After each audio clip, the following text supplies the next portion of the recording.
This fall, registered voters residing within Lewisville ISD boundaries will be asked to consider a total of 7 propositions that would generate additional funding to support educational programs and conduct maintenance, repairs, and renovations across the district.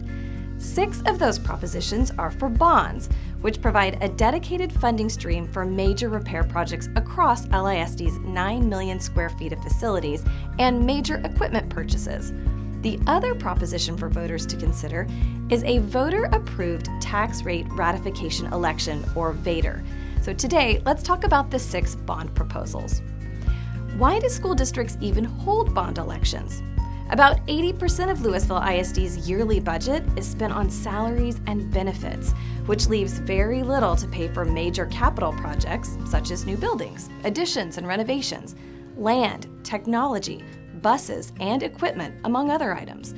Therefore, the board asks voters for permission to sell bonds to fund major projects. During a school bond election, the district proposes a dollar amount and a plan for how bond dollars will be spent. If voters approve the dollar amount and the plan, then investors buy bonds from school districts and earn interest while schools use the funds for capital projects. Over time, the school district pays the bonds back with interest.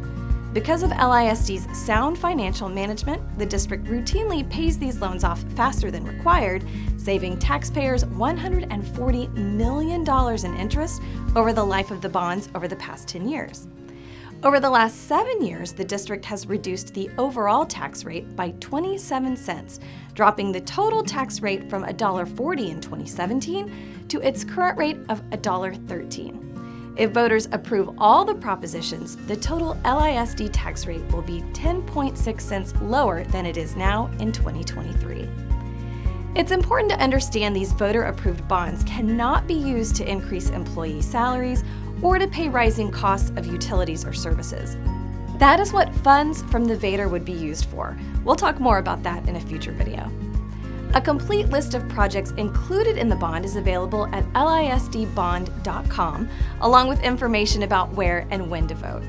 Residents who live within Lewisville ISD boundaries are eligible to vote in this bond election. The deadline to make sure you're registered to vote is October 10th, and Election Day is November 7th. And that's a bond unwrapped.